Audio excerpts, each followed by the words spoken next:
Thank you. I'm going to kind of have a different or similar perspective to what Kashmir just talked about.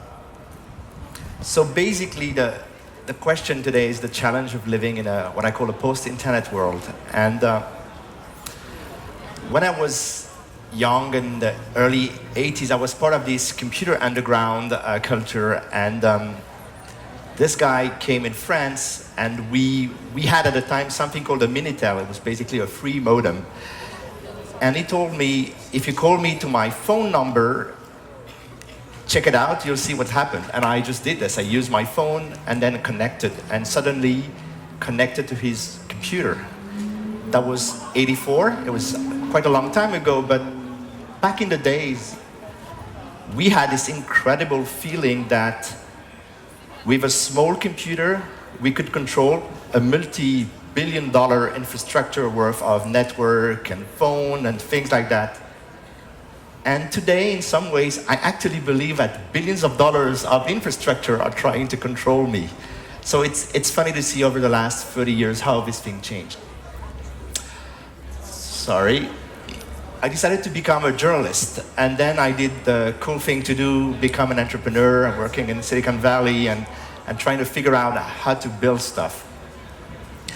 My first company, NetVibes, were the early days of the Web 2.0. It was quite amazing. You could build anything you wanted. Just code it, put it there, and it worked. My second company, I kind of felt, okay, this is cool. What I really want to do is build my own computer. Of course, to build a computer, you need an operating system that goes with it. But this was the beginning of the end. This is when I started this company with the founder of Skype and a bunch of super smart kids out of France and all over Europe. We discovered that it was basically impossible to build a new hardware company. The two-phone, the duopoly was about to happen, the fact that basically no one else then, except for Google, Amazon, and Microsoft and Apple, could actually build software. We learned later that this computer was the precursor to the Chromebook that basically Google asked to all the providers in China, don't work with them. And overnight, we couldn't build a computer. So I'll come back to this, but today I'm trying to build something different. I have started this company called Dissident.ai. And the goal is to figure out how to take back control of your digital life. So, for a very different reason, I had to go through the same thing that Kashmir went through. But for me, it was a more tragic thing. I had lost many friends during the Paris attack. I was late, and that's the only reason I'm still there. And the thing about this is that, well, first, the whole world went to shit after this. We had the Brexit, the election, we had so many things going wrong, but I decided to escape social media for one reason. It's when you want to, the day after the attacks, the face of the murderers of my friends were all over. It was impossible to be anywhere without being reminded of it. So I did the only thing that I could do is get away as far as I could. A friend had a birthday in Bali, so I decided to take the first flight. Well, first bury my friends, and then take the first flight there and just try to disconnect completely for computers. And of course, you're angry and you wonder, how is this possible? Why this thing happens? But then you start to be also confused. I was in the early days of the whole tech, cyberpunk, whatever. I kind of believed in all the idea that technology was built for good. And now, basically, we were all looking at this whole thing, you know, like a slow motion crash. And we can see that everything is going bad and worse and worse. Basically, that summarized everything. How do we live in a world that challenges your moral compass every day? You just switch on Twitter or anything and you're like, what the hell? So I went back to the basics, and so for those who don't know, this is Marshall McLuhan. He said many things, the medium is a message, but my favorite is still this one. We shape our tools, and thereafter our tools shape us. So if you think about the car, a car hasn't changed over the last 100 years, it's still like 4 wheels, an engine, maybe the engine is electric, etc. But when you think about how we changed the world to adjust for cars, in a way, the same thing happened in the digital world. We built computers, it was exciting. Then we invented the internet. By the way, it's always interesting to remind everyone that the web and Linux were invented in Europe. I'll come back to this later. And then we connected everyone to the internet, or I should say everyone to mobile, because that's not exactly the same thing. This is why I actually believe we live in a post-internet world, because basically anyone we could sell a phone to has a phone now. And we build the world that goes with it. Sorry, I should probably be here. So just think about this. 20 years ago, you would have asked yourself, what is this journalist on? Unicorns hunt for talent among Silicon Valley's giants. It looks like a fantasy tale. And this is the world we've designed today. Unicorns, giants, we're using these crazy terms. We have now, every single day, a scandal. There's a website that actually tried to calculate what is the last day since the last Facebook scandal, and they couldn't keep up to date because it's too crazy. And of course, technology is blind. You work with whoever can give you access to whatever you need. This is no comments, of course. So the question about what went wrong for me goes in how we design software. There's many other questions, but for me the question is, how do we design software? And the idea of slow web is that this is what the real internet is. It's a bunch of places like this with servers all around. What if this was applied to food? How would this look like? Same thing, it's the McDonald's effect. In many ways, Google and Facebook are the McDonald's for the minds. What is actually interesting about McDonald's is, if you buy a McDonald's, like a Big Mac in Paris, it will use French salad, French tomatoes, French beef. If you go in Sweden, it will be Swedish salad, Swedish tomatoes, Swedish beef. But then the recipe is exactly the same everywhere in the world. And in some ways, the algorithm had been designed in Silicon Valley are able to crawl every local country, but the model is exactly the same. It's a commodification of everything. The thing is, what I miss the most is the values of the analog world. Many times I'm just waking up and saying, why am I not the same individual? Because individuality in the analog world was the fact that we could all have our own path. For example, music, I went through specific concert, discovered specific artists. I had my ability as a free person to evolve in this world. Now, individuality online means you will have a personalized feed. It means that someone has decided what you should do. Sorry, this one. Taking the time, just enjoying. No rush. Just, enjoying having technology around you, celebrating the fact that you're happy. What I try to call inner pace computing, when the technology doesn't try to make you go crazy.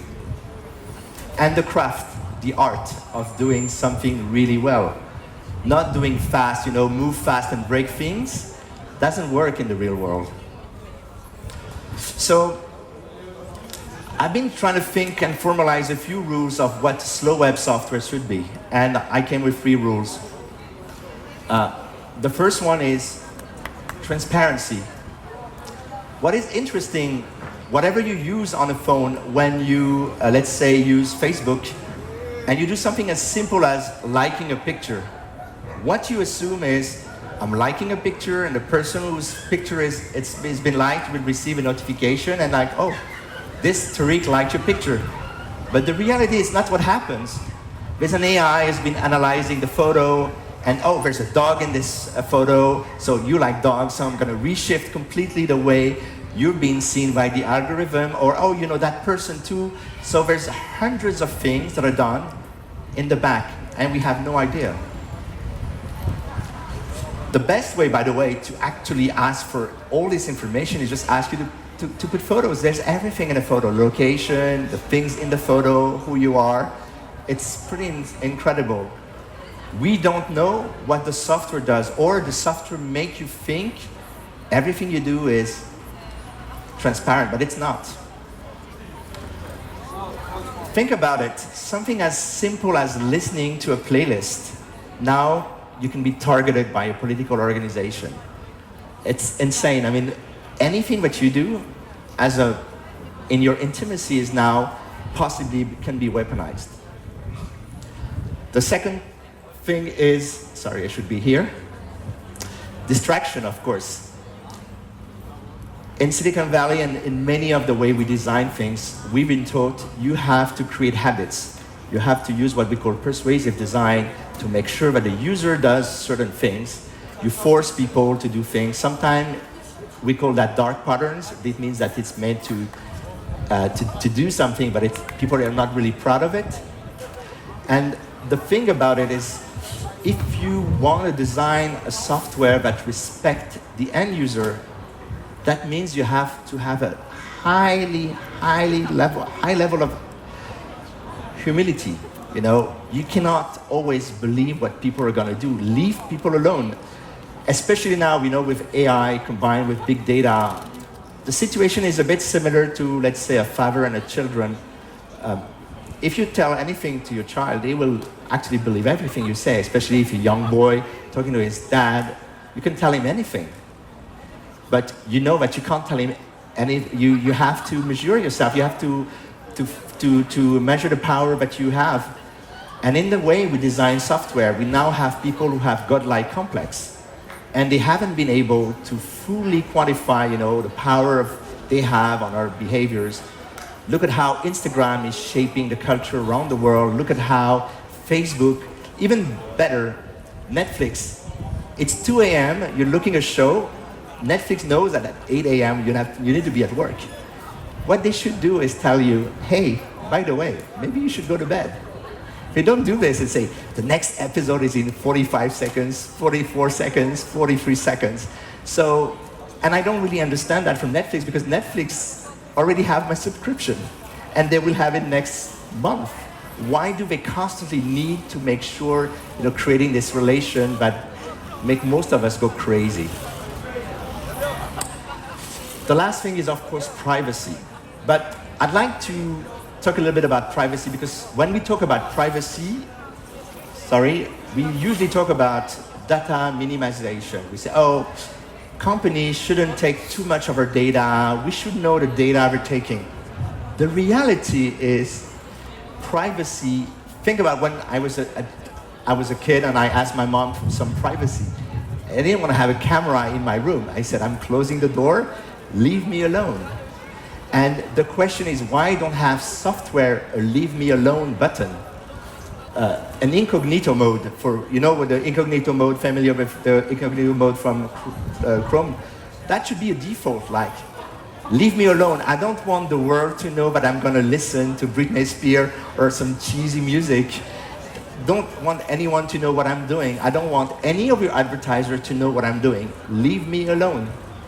And this is the hardest part, because the entire process of software design has been built around statistics.